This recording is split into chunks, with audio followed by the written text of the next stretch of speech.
Bismillahirrahmanirrahim. Assalamu alaikum students. Today we will start studying the bacterial cell structure. और इस सिलसिले की इस सीरीज़ का जो पहला लेक्चर है इसके अंदर हम आज फ्लैजिला को मुख्तसरन देखेंगे, पिलाए को देखेंगे। इसके अलावा सेल के जो आउटर मोस्ट स्ट्रक्चर्स होते हैं जिसमें आपके पास कैप्सूल आ जाता है, स्लाइम आ जाता है और सेल वॉल आ जाती है, इसको हम थोड़ा सा ब्रीफली देखेंगे। तो सबसे पहले जी हम देख लेते हैं फ्लैजिला क्या होता है। फ्लैजिला बुनियादी तौर पर आपके पास पतला सा थिन बालों की तरह के अपेंडेजेस होते हैं जो कि सेल वॉल से बाहर निकल रहे होते हैं। और बुनियादी तौर पर ये जो सेल है उसके अंदर कैसे अटैच होते हैं, बैक्टीरियल सेल की जो कि हम बात करें, तो बैक्टीरियल सेल के अंदर कैसे अटैच होते हैं with the help of basal body. Basal body एक ऐसा स्ट्रक्चर है जो कि सेल मेम्ब्रेन के अंदर, साइटोप्लाज्म के अंदर आपको मिलेगा और बुनियादी तौर पर आप कह सकते हैं the base of the flagella is called cell body. Flagella किसका बना हुआ होता है? फ्लैजिला एक खास किस्म की प्रोटीन का बना हुआ होता है जिसको हम फ्लैजिलिन कहते हैं। और फ्लैजिला की प्रेजेंस की बुनियाद पर कि फ्लैजिला होते हैं, नहीं होते, होते हैं तो कितने होते हैं, अच्छा अब हो गए, तादाद भी हमें पता चल गई, लेकिन वो कहाँ होते हैं, इन चीज़ों की बुनियाद पर हम फ्लैजिला को different classes, different taxonomic groups के अंदर डिवाइड करते हैं। तो अगर तो बैक्टीरिया के अंदर कोई भी फ्लैजिला नहीं है तो वो ए ट्राइकस होगा, ए का मतलब होता है एब्सेंट है, ठीक है जी। देन अगर सिंगल होगा प्रेजेंट तो वो मोनोट्राइकस होगा। और अगर ग्रुप यानी गुच्छा प्रेजेंट है आपके पास फ्लैजिला का एक साइड के ऊपर तो उसको हम लोफोट्राइकस कहेंगे। वही गुच्छे अगर दोनों साइड पे आ जाएंगे तो वो एम्फीट्राइकस हो जाएगा। और अगर आपके पास यही चीज़ सारे साइड्स पे प्रेजेंट है यानी कि हर पेरिफ्री के ऊपर मौजूद है तो उसको हम पेरीट्राइकस बोलेंगे। तो एक दफ़ा जल्दी से इसको रिपीट कर लेते हैं।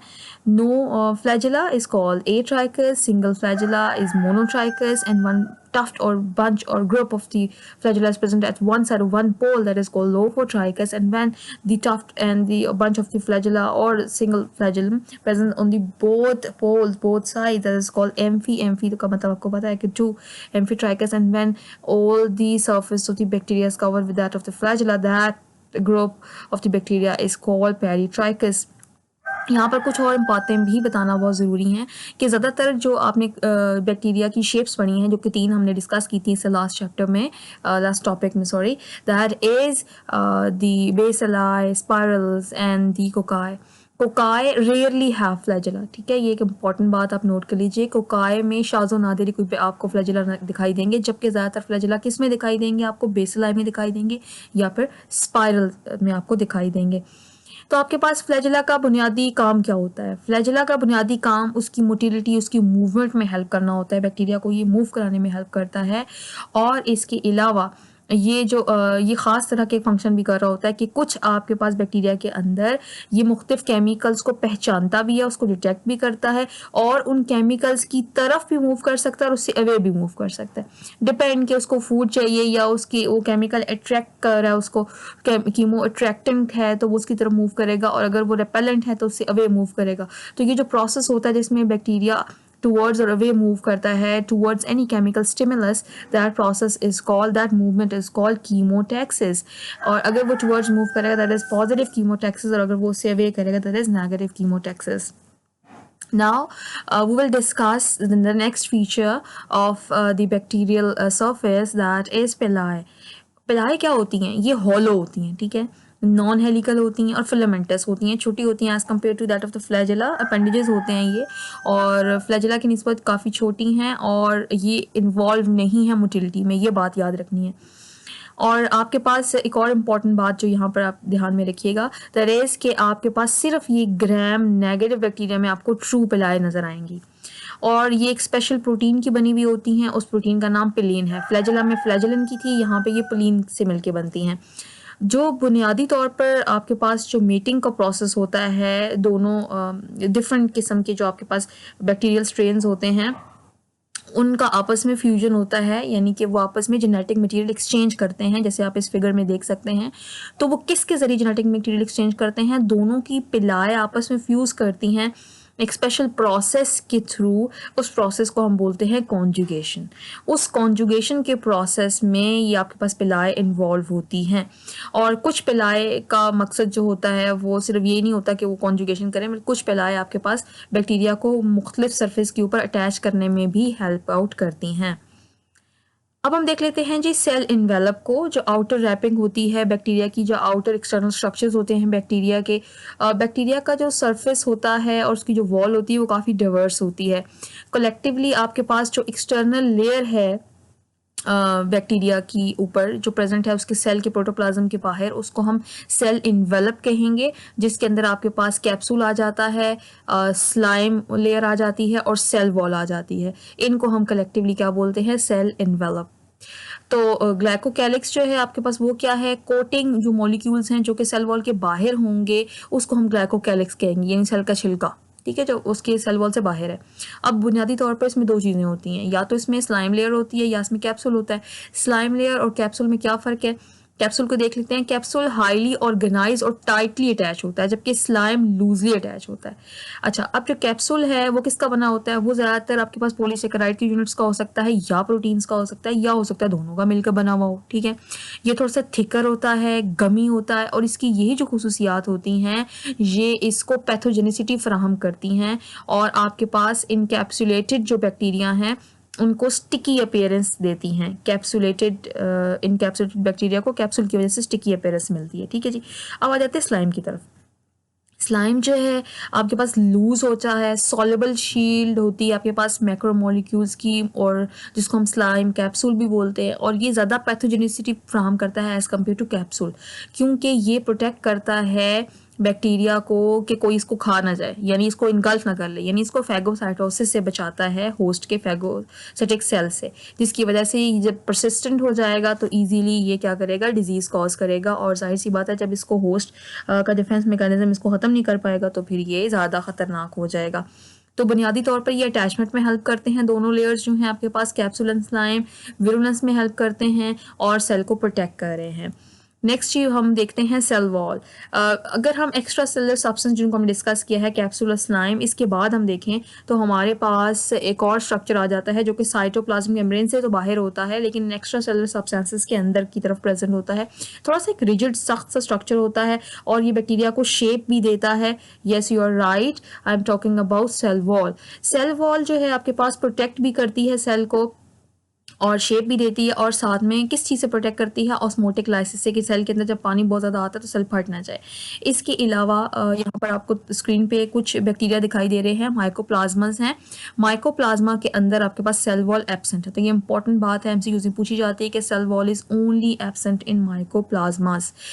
एक साइंटिस्ट है आपके पास क्रिश्चियन ग्रैम, उन्होंने डेवलप की थी एक टेक्निक स्टेन करने की, यानी जिसमें स्टेन किया जाता है बैक्टीरियल सेल्स को। इसको अपने नाम की बुनियाद पर उन्होंने ग्रैम स्टेनिंग का नाम दे दिया। इस फिगर में आप इसके सारे स्टेप्स देख सकते हैं।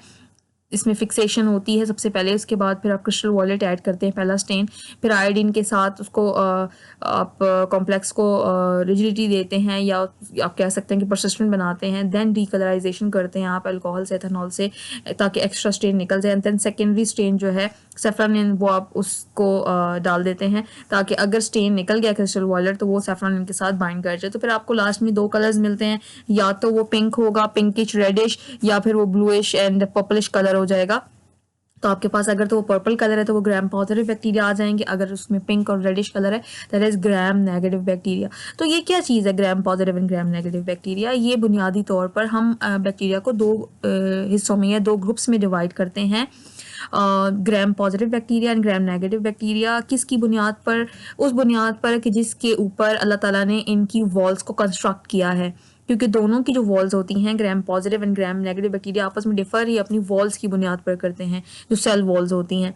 अब जो सेल वॉल्स आपके पास बुनियादी तौर पर मौजूद हैं, इन सेल वॉल्स के अंदर, अगर यहाँ पे इस फिगर में आप देख सकते हो, ऊपर आपको ग्राम पॉजिटिव दिखाई दे रहे हैं, नीचे आपको ग्राम नेगेटिव दिखाई दे रहे हैं, दोनों में कैप्सूल दिखाई दे रहा है, लेकिन आप ग्राम पॉजिटिव का कैप्सूल देखिए काफ़ी थिकर है। पेप्टिडोग्लाइकन की जो सेकंड लेयर आपको दिखाई दे रही है वो भी इसमें काफ़ी थिकर है, लेकिन जब ग्राम नेगेटिव में आप देखते हैं तो पेप्टिडोग्लाइकन की लेयर भी बहुत थिन है और कैप्सूल भी बहुत थिन है। लेकिन एक चीज़ अगर आप नोटिस कीजिए तो आपको बहुत सारी लेयर्स दिखाई दे रही हैं ग्राम नेगेटिव में, जबकि ग्राम पॉजिटिव में लेयर्स बहुत कम हैं। यहाँ पे आप एक और एस्पेक्ट में इसको देख सकते हैं, अंदर साइटोप्लाज्म है, फिर मेम्ब्रेन है, फिर पेरीप्लाज्मिक स्पेस जो है वो आपको दिखाई दे रही है, एंड देन पेप्टिडोग्लाइकन एक में बहुत ज़्यादा है और एक में आपके पास आउटर मेम्ब्रेन भी है। तो ग्राम नेगेटिव में लेयर्स बहुत ज़्यादा होती हैं और यहाँ पर आपको पेरीप्लाज्मिक स्पेस भी मिलेगी। अच्छा जी, अब इसके अलावा और भी डिफरेंट आपके पास अगर हम इनकी कंपैरिजन को करते हैं ग्राम पॉजिटिव ग्राम नेगेटिव में, तो number of layers gram positive में 1 लेयर है जबकि ग्राम नेगेटिव में 2 है। केमिकल मेकअप की जब तक बात करें तो 50% जो ड्राई वेट है बैक्टीरियल सेल का आपके पास ग्राम पॉजिटिव के अंदर वो टिचोइक एसिड एंड लिपोटिचोइक एसिड या टिकोइक एसिड पे मुश्तमिल होता है, जबकि ग्राम नेगेटिव में देखा जाए तो लाइपोपोलिसेकेराइड्स भी मिलेंगे, लाइपोप्रोटीन्स भी मिलेंगी, पेप्टिडोग्लाइकन भी मिलेगा एंड 10% ड्राई वेट जो है वो इस पे मुश्तमिल होता है। ओवरऑल थिकनेस जो है आपके पास लिपिड्स की 1 to 4% है जबकि ग्राम पॉजिटिव में, जबकि ग्राम नेगेटिव्स के अंदर 11 to 12% लिपिड्स प्रेजेंट होते हैं। और थिकनेस की बात करते हैं तो 20 to 80 नैनोमीटर थिकनेस है ग्राम पॉजिटिव में, जबकि 8 to 11 नैनोमीटर थिकनेस है आपके पास ग्राम नेगेटिव में। पेप्टिडोग्लाइकन की थिकनेस की बात हो रही है। देन आउटर जो मेम्ब्रेन है वो प्रेजेंट नहीं होती ग्राम पॉजिटिव में जबकि ग्राम नेगेटिव में होती है।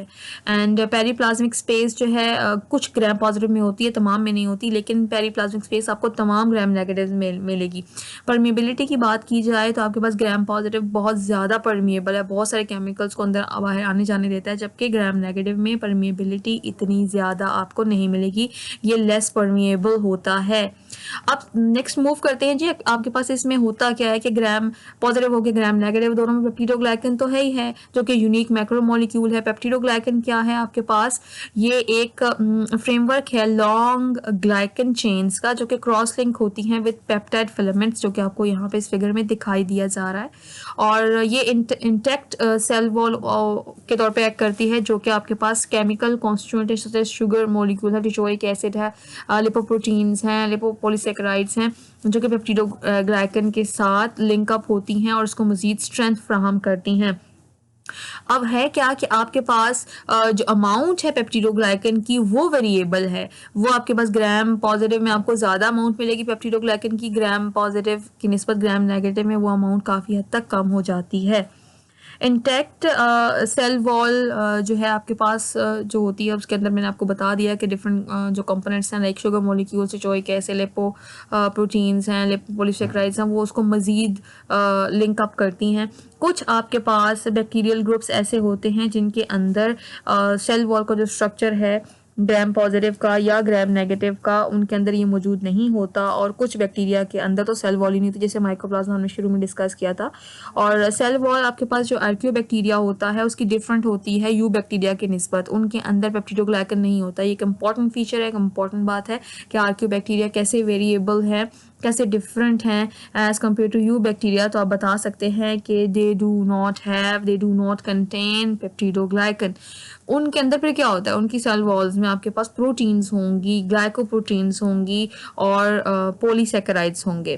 तो that was all about the external structures, external features. आज हमने थोड़ा सा जस्ट एक रीकैप देखा था कि आपके पास जो एक्सटर्नल स्ट्रक्चर्स हैं उसके अंदर क्या क्या चीज़ें मौजूद हैं। हमारे पास फ्लैजिला मौजूद हैं, पिलाई मौजूद हैं। फ्लैजिला की प्रेजेंस के अकॉर्डिंगली हमने कहा कि आपके पास डिफरेंट टाइप के फ्लैजिला हो सकते हैं, डिफरेंट क्वांटिटी में, नंबर्स का डिफरेंट हो सकता है, पोजीशन डिफरेंट हो सकती है, उसकी बेस पे एट्राइकस बैक्टीरिया हो सकते हैं, मोनोट्राइकस हो सकते हैं, एम्फीट्राइकस हो सकते हैं, आपके पास पेरीट्राइकस हो सकते हैं, लोफोट्राइकस हो सकते हैं। एंड देन हमने पिलाई को डिस्कस किया, कॉन्जुगेशन के बारे में पढ़ा, और हम लोगों ने देखा कि कहाँ कहाँ पिलाई प्रेजेंट हैं, कहाँ कहाँ फ्लैजिला होते हैं, किस में नहीं होते हैं, और पिलाई का काम क्या है, कॉन्जुगेशन में हेल्प आउट करती है, अटैचमेंट में हेल्प आउट करती है।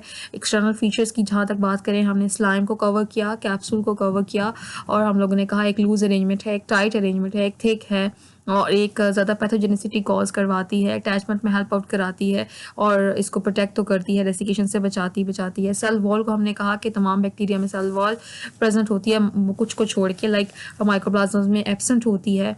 और इसका एक इंपॉर्टेंट जो फीचर है दैट इज़ पेप्टिडोग्लाइकन, और पेप्टिडोग्लाइकन और डिफरेंट लेयर्स की बुनियाद पे हमने कहा ग्राम पॉजिटिव बैक्टीरिया होते हैं, ग्राम नेगेटिव बैक्टीरिया होते हैं, ग्राम स्टेनिंग को हमने देखा, और इन दोनों के features gram positive gram negative में जो डिफरेंसेस हैं उनको हमने डिस्कस किया, उसके स्ट्रक्चर को देखा, उसकी केमिकल कंपोजिशन को आपस में कंपेयर किया, एंड देन लास्टली हम लोगों ने आर्कियो बैक्टीरिया को भी डिस्कस किया कि आर्कियो बैक्टीरिया की जो सेल वॉल होती है वो डिफरेंट होती है as compare to that of the bacterial cell wall in terms of its especially chemical composition. It do not contain peptidoglycan, instead it contains proteins, glycoproteins and polysaccharides. That was all for today. Thank you for watching.